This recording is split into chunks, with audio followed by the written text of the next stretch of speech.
Assalamualaikum warahmatullahi wabarakatuh. Kami dari kelompok 6 pada mata kuliah Sistem Informasi Manajemen Pendidikan pada kesempatan kali ini akan membawakan materi yaitu Sistem Informasi Manajemen dalam kompetisi bisnis dan dunia pendidikan. Sistem informasi manajemen memberikan peran dalam memudahkan dan mempercepat tersedianya informasi yang dibutuhkan oleh pihak-pihak yang berkepentingan. Sistem informasi secara mendalam memberikan manajemen yang sangat penting bagi upaya untuk berkontribusi dalam kompetisi, branding dalam dunia bisnis perusahaan maupun lembaga pendidikan. Sistem informasi manajemen merupakan kebutuhan yang dinilai menjadi hal wajib dan pokok di tengah semakin berkembangnya zaman, sehingga harus segera diaplikasikan setiap lembaga pendidikan Islam. Kemajuan digitalisasi yang ada di persaingan bisnis dan persaingan pendidikan dan di Indonesia tentunya mengalami pergeseran dari sistem yang berorientasi pada bisnis secara langsung menjadi inovasi bisnis jarak jauh dan tempo waktu yang efisien. Pendapat bahwa sistem teknologi informasi merupakan senjata persaingan global merupakan hal yang tidak perlu diragukan lagi kebenarannya. Hampir di seluruh negara-negara besar dunia telah nampak fenomena di mana perusahaan-perusahaan dan lembaga besar yang telah lama dan bertahun-tahun berjaya pada akhirnya harus gulung tikar karena tidak dapat bersaing dengan perusahaan baru yang jika relatif memiliki skala yang sangat kecil. Kasus-kasus yang paling banyak terjadi adalah pada industri jasa. Tidak lain dan tidak bukan karena perkembangan teknologi telah dapat menembus batas-batas waktu dan ruang yang tidak pernah terfikirkan sebelumnya. Tidak dapat dipungkiri bahwa perkembangan sistem teknologi informasi yang sedemikian cepat tidak saja telah merubah cara orang berkomunikasi dan bekerja, namun lebih jauh lagi telah membuat sebuah alam persaingan yang baru. Michael Porter dalam teori manajemennya memperkenalkan 5 forces sebagai 5 hal yang harus diperhatikan dalam kompetisi atau persaingan. Yang pertama adalah pesaing itu sendiri atau kompetitor. Ancaman pertama tentu saja dari para pesaing yang telah menjadi kompetitor cukup lama. Mereka biasanya merupakan kumpulan perusahaan yang kurang lebih menawarkan produk atau jasa yang relatif sama di mata pelanggan. Secara prinsip, terhadap produk dan jasa yang sama ini, strategi yang dijalankan adalah bagaimana membuat produk atau menawarkan jasa yang lebih murah harganya, lebih baik kualitasnya, dan lebih cepat pelayanannya. Cheaper, better, faster. Yang menjadi ancaman di sini adalah jika para pesaing tersebut telah mempergunakan kecanggihan teknologi informasi untuk menciptakan produk atau jasa yang tadi disebut cheaper, better, faster. Biasanya ada 2 area di mana para pesaing melakukan utilisasi terhadap teknologi ini. Domain pertama berhubungan dengan berbagai aktivitas front office, yaitu penggunaan teknologi informasi dalam kaitannya dengan pelayanan pelanggan secara langsung. Sebagai contoh adalah pengiriman uang secara transfer, internet banking, mobile banking, atau perkembangan informasi melalui call center, dan lain sebagainya. Sementara domain yang kedua adalah dengan cara memanfaatkan teknologi informasi dengan efisiensi aktivasi back office seperti penggunaan internet untuk sarana komunikasi, kolaborasi, pengembangan sistem administrasi bebas kertas atau paperless office, implementasi virtual office, pemakaian sistem informasi eksekutif, dan decision support system, atau lain sebagainya. Yang kedua adalah pendatang baru. Datangnya para pesaing baru merupakan jenis ancaman kedua dari sebuah perusahaan. Dalam era globalisasi informasi, belum tentu yang dimaksud dengan para pesaing baru adalah perusahaan yang secara fisik datang dan berada dalam lingkungan geografis tertentu. Perusahaan tersebut dapat saja berada di negara lain yang dengan kekuatan teknologi dan informasinya dapat menawarkan produk dan pelanggan melalui jalur komunikasi internet. Contohnya adalah perusahaan yang menawarkan para pelanggan di seluruh dunia dengan sistem pembelian tiket pesawat ke luar negeri melalui internet dengan metode pembayaran kredit card. Jika ternyata harga tiket tersebut lebih murah dibandingkan dengan yang dijual agen dalam negeri, tentu saja para pelanggan akan pindah ke perusahaan tersebut. Yang ketiga adalah produk dan pelayanan pengganti. Ancaman selanjutnya datang dari kemampuan teknologi informasi untuk menciptakan produk substitution.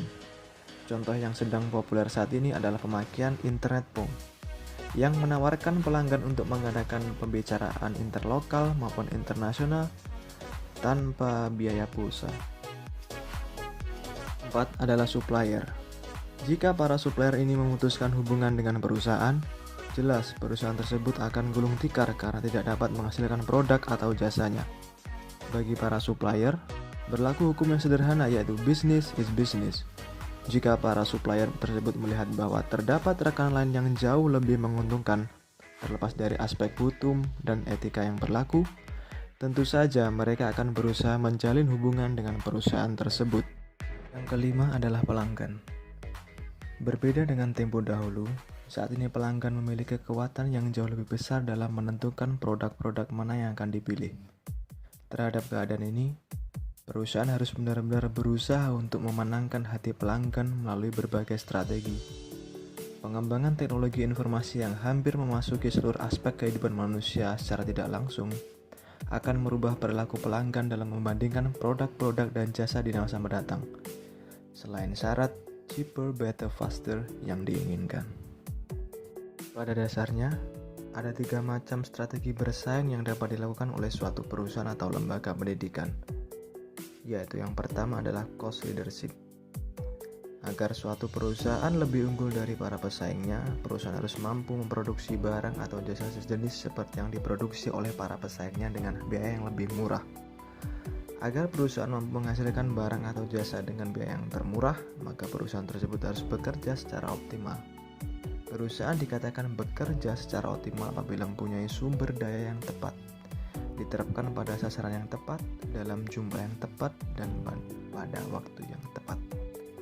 Hal tersebut merupakan suatu yang sulit, tetapi pada masa sekarang ini dengan adanya sistem informasi, hal tersebut adalah suatu hal yang sangat mungkin. 2 adalah kualitas unggul dan terbaik. Agar konsumen bersedia membeli produk dari perusahaan, maka perusahaan harus menciptakan produk dengan kualitas yang terbaik. Apabila banyak perusahaan lain membuat produk yang sama dengan tingkat harga yang sama, maka perusahaan harus dapat menciptakan produk dengan kualitas yang lebih baik dari para pesaing agar menarik perhatian konsumen. Untuk mencapai kondisi ini perlu dilakukan usaha perbaikan kualitas yang bersifat terus-menerus atau biasa kita sebut continuous improvement. Continuous improvement merupakan strategi untuk memperbaiki mutu produk atau jasa yang dihasilkan oleh perusahaan secara terus-menerus. Yang ketiga adalah strategi inovasi. Untuk dapat tetap mempunyai keunggulan dibandingkan perusahaan lain, maka perusahaan tersebut harus mempunyai nilai lebih dibanding dengan perusahaan lain. Salah satu cara memperoleh nilai lebih dari perusahaan lain adalah menjadi pelopor dalam hal-hal baru yang sebelumnya belum pernah dilakukan oleh perusahaan lain. Misalnya, membuat produk baru, mencari pangsa pasar baru, mengembangkan metode manajemen baru, mencari sinergi-sinergi baru, melakukan hal lain yang belum ada sebelumnya.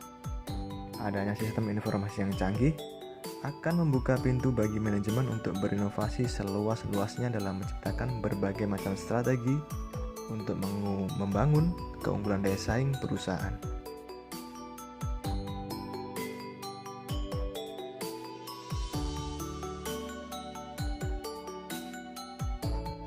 Pembahasan berikutnya berkaitan dengan sistem informasi manajemen dalam dunia pendidikan. Kemajuan era globalisasi di bidang teknologi informasi menjadi sasaran utama dalam kontribusi dan melayani pelaku dan pelanggan pada pendidikan. Pengelolaan pendidikan yang tepat akan membawa pengaruh positif terhadap tujuan pendidikan. Sistem informasi manajemen yang terkelola dengan baik, yang dipimpin oleh pemimpin yang visioner, diharapkan mampu membawa perubahan dan kemajuan daya saing bagi lembaga sekolah atau lembaga madrasah. Sistem informasi manajemen pendidikan sangat berperan penting dalam daya saing dunia pendidikan. Yang pertama, sistem informasi manajemen membantu mengembangkan proses perencanaan yang lebih efektif dan efisien. Contohnya yaitu seorang pemimpin memberikan program-program unggulan merencanakan program-program unggulan yang telah direncanakan secara bersama dan disepakati bersama.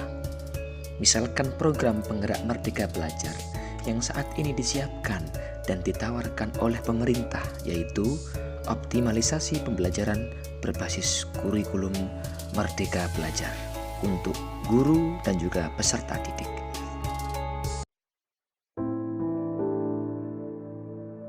Anak-anak, hari ini kita akan mempelajari tentang gerhana matahari. Sinar matahari terhalang oleh bulan, maka mengakibatkan terjadinya gerhana matahari. Anak-anak, masih ada yang belum jelas? Ada yang mau bertanya?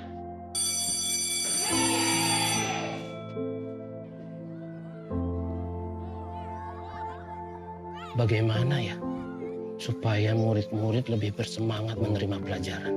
Saya harus mengembangkan diri. Tapi bagaimana ya? Pak Andi, kok bengong aja Pak? Kenapa? Iya nih Bu, saya lagi bingung. Akhir-akhir ini murid saya terlihat bosan dan kurang bersemangat di kelas. Saya harus mencari inovasi baru dalam mengajar di kelas Bu, supaya mereka kembali semangat. Ayo Pak, kita coba platform yang kemarin diinfokan itu loh Pak. Platform Merdeka Mengajar. Saya belum sempat membuka platformnya Bu. Ini loh Pak, platform Merdeka Mengajar punya Kemendikbudristek yang bisa diakses dimanapun dan kapanpun. Jadi, platform ini diperuntukkan untuk guru Pak. Kita bisa mempersiapkan pembelajaran, mengajar, mengembangkan diri, dan berkarya lebih baik lagi. Nih Pak, banyak sekali referensi materi ajar dan video-video yang inspiratif. Wah, keren ya Bu. Platform untuk guru berkarya sekaligus memberikan inovasi dalam mengajar. Seharusnya saya langsung mencoba platform Merdeka Mengajar ini. Betul Pak, kita bisa juga loh Pak berbagi video pembelajaran kita dan mendapatkan umpan balik dari guru-guru lain yang sudah bergabung di sini Pak. Pokoknya platform ini sangat membantu kita loh Pak. Terima kasih ya Bu. Saya akan coba buat perubahan di kelas. Semangat Pak, Bapak pasti bisa. Siap. Mari Pak. Mari.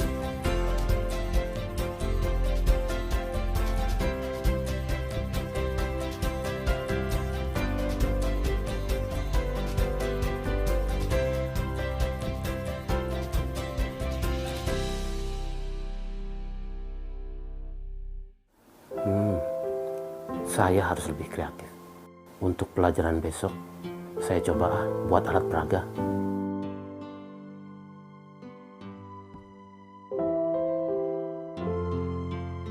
Semoga yang saya buat ini bisa bermanfaat dan menginspirasi para murid serta teman-teman guru lainnya. Matahari terhalang bulan menjadi gerhana matahari. Belajar jadi menyenangkan. Ayo serentak bergerak dalam semangat kolaborasi dan kemandirian dengan platform Merdeka Mengajar sebagai teman penggerak demi kemajuan pendidikan Indonesia. Campak, Bu. Matahari terhalang bulan menjadi gerhana. Yang kedua, sistem informasi manajemen dapat mengantisipasi serta memahami konsekuensi ekonomis baik dari sistem informasi dan teknologi baru yang saat ini sedang berkembang.